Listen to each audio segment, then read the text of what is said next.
Pop quiz. How do you pick a student laptop without making it feel like homework? You use a cheat sheet. From size and specs to price, here are 5 easy shopping tips.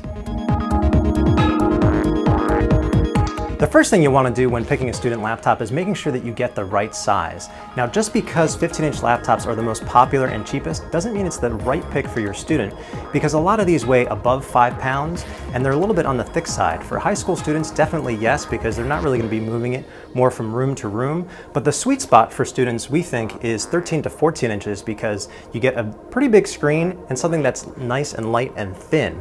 We're talking in the 4-pound range or even less.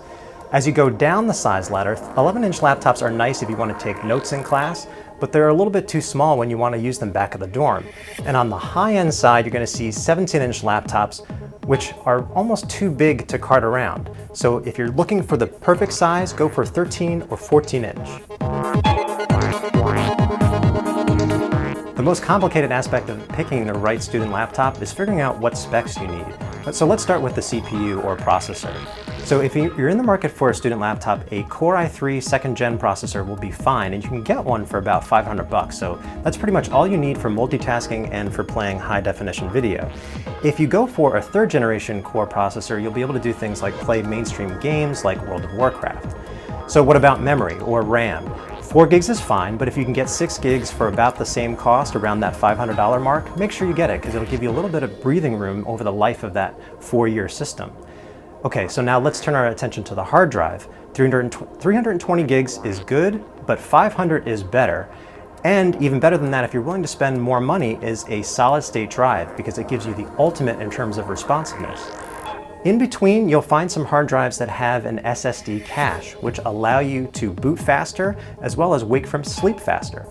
Now let's turn our attention to some specs that are nice to have, but not necessarily things that you need for your student.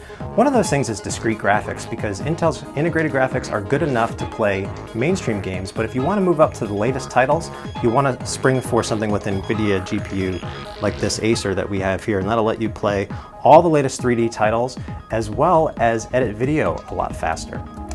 One other spec that's nice to have, but not really necessary for students, is a built-in DVD drive. Because these days they're downloading all of their videos over the web or just streaming them, and the same thing goes with software. So unless they really need and have like a huge Netflix collection, chances are they can pretty much leave the spec alone. The third tip is battery life. Because it's not always easy for students to plug in when they're around campus, make sure you get them a system that lasts at least 5 hours on a charge. Notebooks like the MacBook Air in our test lasted about 8 hours, and that's continuous web surfing over Wi-Fi, so you know we're hitting them pretty hard. Make sure you go to our website to check out all of our reviews to see which laptops go the distance.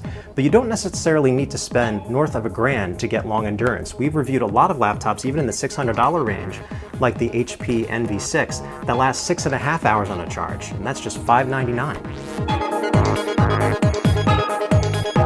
Okay, so here's tip number 4. Make sure that you're picking your student a really good keyboard. Even if they're going to wind up buying that laptop online, make sure that you go to the store and check out the comfort of that layout, because the last thing that you want is a keyboard that's cramped and the keys are smaller than they should be.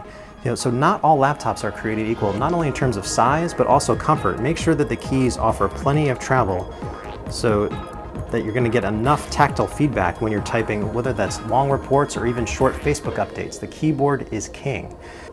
The other thing you want to pay close attention to when it comes to laptops for students is that touchpad. One of the big trends right now is integrating the buttons into the touchpad itself, similar to what Apple is doing with its MacBook Air. And so if you're going to be looking at these types of designs, make sure that you're looking for enough size. There has to be plenty of room to navigate the desktop. The surface should be nice and smooth, and gestures like pinch to zoom and rotate should work all the time, not just some of the time. So for example, if you want to zoom in like this, it should be nice and silky. There's the rotate right there. And if you're on the websites, make sure that the 2-finger scrolling up and down is always responsive.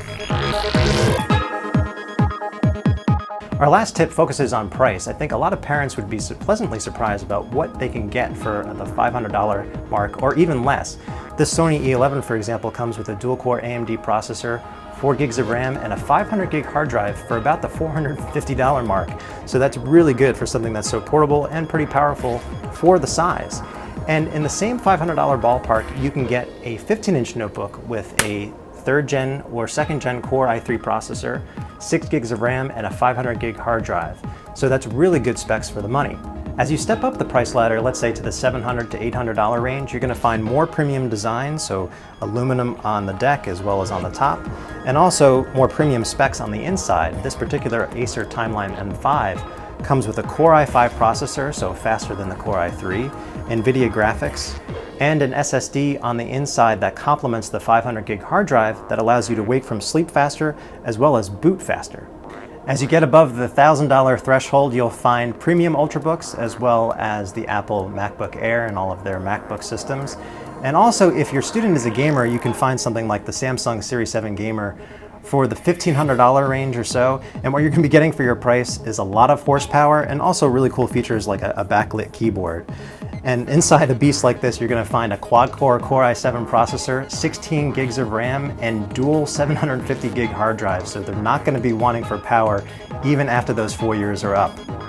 So there you have it. Those are our top 5 picks for picking the perfect student notebook. Make sure you go to laptopmag.com to check out all of our latest reviews and find the right laptop for the right price.